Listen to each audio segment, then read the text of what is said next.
அடிமைகளாய், தொழும்பர்களாய், ஆதிக்க சாதிகளின் சவாரி குதிரைகளாய், தாழ்த்தப்பட்டோர் அல்லுற்று தணலிலே மெழுகாய் தவிதவித்து கிடந்த நிலை மாற்றிட தகத்தகாய சூரியனாய் எழுந்தான் ஒருவன். அந்த தகை சார்ந்த அறிஞனுக்கு பெயர்தான் அம்பேத்கர் அவர்கள். மாண்டிடும் புழுக்கலாம் மனிதர்களை காத்து அவர் மீண்டிட போர்க்குடி உயர்த்திய மேலோன். புயலாய் சீறி பூகம்பாமை குலுங்கி புரட்சி செய்த புத்தன் தான் அம்பேத்கர் என்று தலைவர் கலைஞர் அவர்களால் போற்றப்பட்ட புரட்சியாளர் அண்ணல் அம்பேத்கருடைய பிறந்த நாள்ல அவரை வணங்கி நான் என் உரையை தொடங்குகிறேன். இன்று வரலாற்று சிறப்புமிக்க நாள். இந்த சமூகத்தில் நிலவும் சாதிய ஏற்றத்தாழ்வுகளை, தீண்டாமை குற்றங்களை உள்ளிட்டவற்றுக்கு எதிராக முழங்கி வரலாற்றை மாற்றி புரட்சியாளர் அம்பேத்கருடைய பிறந்த நாள். அதனாலதான் நம்ம திராவிட மாடல் ஆட்சியில தந்தை பெரியாருடைய பிறந்த நாளை சமூக நீதி நாளாகவும், புரட்சியாளர் அம்பேத்கர் பிறந்த நாளை சமத்துவ நாளாகவும் அறிவிச்சோம். இன்று காலை அம்பேத்கர் மணிமண்டபத்தில் சமத்துவ நாள் உறுதிமொழி எடுத்துக்கிட்டு தான் இந்த நிகழ்ச்சிக்கு வந்திருக்கிறோம். சமத்துவத்தை நோக்கி நம்முடைய சமூகம் வேகமாக நகரணும். இந்த மண்ணில் இருக்கிற ஒவ்வொருத்தருடைய உள்ளத்திலையும் மாற்றத்திற்கான சிந்தனை வலுப்பெறணும்னு அந்த அடிப்படையில் தான் இந்த முன்னெடுப்பை எடுத்திருக்கிறோம். புரட்சியாளர் அம்பேத்கரை உயர்த்தி பிடித்து கொண்டாடும் இயக்கம் தான் திராவிட இயக்கம். அவர் எழுதின சாதிய ஒழிக்க வழி நூலை 1930ஆம் ஆண்டே தமிழில் வெளியிட்டவர் தந்தை பெரியார் அவர்கள். அது மட்டுமல்ல, புரட்சியாளர் அம்பேத்கர் பெயரை அவர் பிறந்த மகாராஷ்டிரா மாநிலத்தில் இருக்கிற மராத்வாடா பல்கலைக்கழகத்துக்கு வைக்க போராட்டம் நடத்தின காலகட்டத்தில் இந்தியாவில முதலா தமிழ்நாட்டில் டாக்டர் அம்பேத்கர் சட்டக்கல்லூரியில் பெயர் சூட்டினவர் நம்முடைய முத்தமிழறிஞர் கலைஞர் அவர்கள். இந்த பாதையில தான் புரட்சியாளர் அம்பேத்கர் நமக்கான அடையாளம்னு தொடர்ந்து முழங்கிக்கிட்டு இருக்கோம். சமூக நீதி, சமத்துவம், தலித் மக்களின் உரிமைகளுக்காக தொடர்ந்து போராடி வரும் புரட்சியாளர் அம்பேத்கருடைய பேரன் பிரகாஷ் அம்பேத்கர் அவர்கள் மக்களவையில 2 முறையும், மாநிலங்களிலே 1 முறையும் பங்கெடுத்து ஒடுக்கப்பட்ட மக்களுக்கான குரலை நாடாளுமன்றத்தில் ஒலிச்சவர். அவர் இன்னைக்கு நம்முடைய இந்த நிகழ்ச்சியில பங்கேற்று உரையாற்றியதற்கு என்னுடைய இதயமார்ந்த நன்றியை நான் தெரிவிச்சுக்கிறேன். இந்த விழாவுக்கு வருவதற்கு முன்னாடி சைதாப்பேட்டையில தமிழ்நாட்டோட தனிப்பெரும் தலைவர்களில் ஒருவராக விளங்கிய MC ராஜா பேர்ல அமைந்திருக்கக்கூடிய மாணவர் விடிய திறந்து வச்சுவிட்டு நாங்க இந்த நிகழ்ச்சிக்கு வந்திருக்கிறோம். சென்னை மாகாண சட்டமன்றத்திற்கு நியமிக்கப்பட்ட உறுப்பினர்கள் முதலாவது உறுப்பினர் MC ராஜா அவர்கள். அவர்தான் பட்டியலின மக்களுடைய துயரங்களை முதலா பிரிட்டிஷ் ஆட்சியாளர்களுடைய கவனத்துக்கு கொண்டு போனார். அயோத்திதாச பண்டிதர்களுடைய மறைவுக்கு பிறகு சென்னை ஆதிதிராவிட மகாஜன சபையை சீரமைச்சு நடத்தினவர். நீதி கட்சி உருவாக்கின தலைவர்கள் முக்கியமான ஒருவர். 1927ஆம் ஆண்டே ஒடுக்கப்பட்ட இந்துக்கள் என்ற ஆங்கில நூலை எழுதி வெளியிட்டவர். 1937ஆம் ஆண்டு சென்னை மாகாணத்தினுடைய இடைக்கால அமைச்சரவையில் அமைச்சராக இருந்தவர். அத்தகைய தலைவரின் பெயரால் அமைஞ்சிருக்கக்கூடிய அந்த விடுதி லட்சியத்தோடு படிச்சு முன்னேற பாடுபட்டவங்களுடைய இடம். அந்த இடம் ஒரு பானை சோற்றுக்கு ஒரு சோறு பதம்னு சொல்லுவாங்க. இந்த மேடையில நம்முடைய சகோதரர் திருமாவளவன் அவர்கள் மகிழ்ச்சியோடு அமர்ந்திருக்கிறார். காரணம், அவரும் அந்த விடுதியில தங்கி படித்தவர் தான்.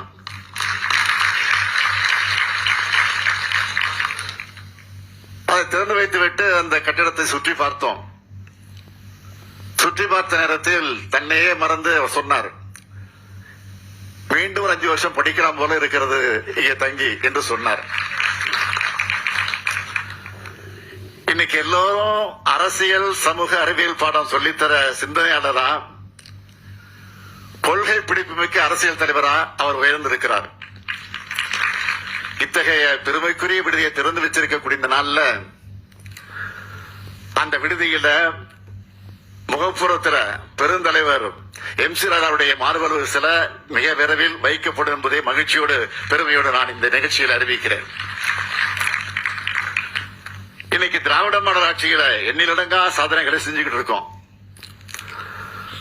அதனாலதான் சென்னையில் இருக்கக்கூடிய பல்வேறு உயர்கல்வி நிறுவனங்கள்ல பயின்று வரக்கூடிய ஆயுதராவிடர் மற்றும் பழங்குடியின மாணவர்களுடைய எண்ணிக்கை ஒவ்வொரு ஆண்டும் உயர்ந்துகிட்டே வருது. அந்த மாணவர்களுக்கு இந்த MC ராஜா விடுதி பேருதவியாக நிச்சயமாக இருக்கும்.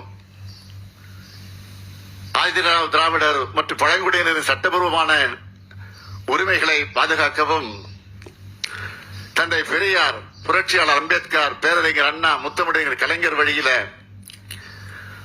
ஆதிதிராவிடர் மற்றும் பழங்குடியினர் ஒருங்கிணைந்த வளர்ச்சிக்கான நலத்திட்டங்களை செயல்படுத்தி சமூக நீதியை நிலைநாட்டக்கூடிய அரசா நம்முடைய திராவிட மாடல் அரசு செயல்பட்டுக் கொண்டிருக்கிறது.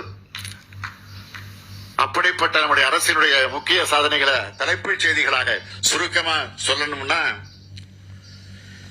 ஆதித திராவிடர் மற்றும் பழங்குடியினருடைய மக்கள் தொகை சதவிகிதத்திற்கேற்ப வழங்கப்படக்கூடிய நிதியை முழுமையாக பயன்படுத்துறத உறுதி செய்ய தமிழ்நாடு ஆயுதராவிடர் மற்றும் பழங்குடியினருக்கான மேம்பாட்டு செயல் திட்ட சட்டம், மாநில ஆணையம், விழிப்புணர்வு மற்றும் கண்காணிப்பு குழு ஆகியவற்றை கொண்டு வந்திருக்கிறோம்.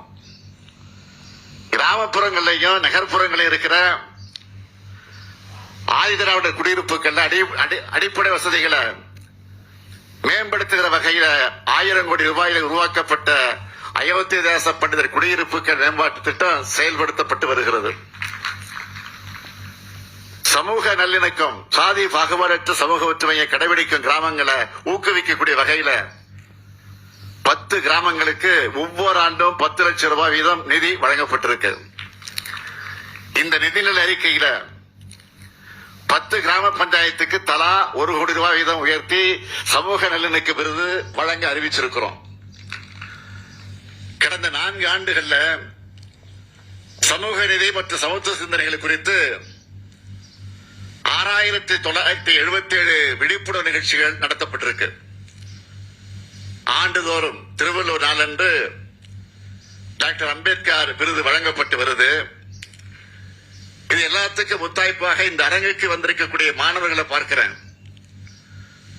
அண்ணல் அம்பேத்கர் அயலக கல்வி உதவித்தொகை திட்டத்தின் கீழ் வெளிநாடுகள்ல முதுகலை மற்றும் ஆராய்ச்சி படிப்புகளை மேற்கொள்ளும் இந்த 174 மாணவர்கள் தான் என்னுடைய மகிழ்ச்சிக்கு காரணமாக அமைந்திருக்கிறது. ஏன்னா இது திராவிட மாடல் ஆட்சியினுடைய சாதனை. ஒரு சமூகத்தோட முன்னேற்றம் என்பது அந்த சமூகத்தில் இருக்கக்கூடிய மாணவர்களை நாம எவ்வளவு கண்ணும் கருத்துமாக பார்க்கிறோம் என்பதில் தான் இருக்கு. அதுக்கு இங்க வந்திருக்கக்கூடிய மாணவர்களே சாட்சி. நாம மாணவருடைய கல்விக்காக பல திட்டங்களை செயல்படுத்துவது மட்டுமல்ல, அதிக எண்ணிக்கையில விடுதிகளையும் கட்டி இருக்கிறோம். மாணவருடைய முன்னேற்றம் என்பது கண்கள் மாதிரினா, பெண்களுடைய முன்னேற்றம் என்பது இதய துடிப்பு மாதிரி. அதைத்தான் புரட்சியாளர் அம்பேத்கர் அவர்கள் ஒரு சமூகத்தினுடைய முன்னேற்றத்தை, அந்த சமூகத்தில் உள்ள பெண்களுடைய முன்னேற்றத்தை வைத்து அளவிடுகிறேன் சொன்னார். அதனாலதான் பெரிதும் விவசாய தொழிலாளர்களாக இருக்கிற ஆதிதிராவிட மகளிர நில உடைமையாளராக மாற்றி அவங்களுடைய சமநிலை மற்றும் வாழ்வாதாரத்தை மேம்படுத்துகிற நோக்கத்தோடு நன்னிலம் என்ற ஆதிதிராவிட மகளிருக்கான நிலம் வாங்கக்கூடிய திட்டத்தை இன்றைக்கு செயல்படுத்திக் கொண்டிருக்கிறோம்.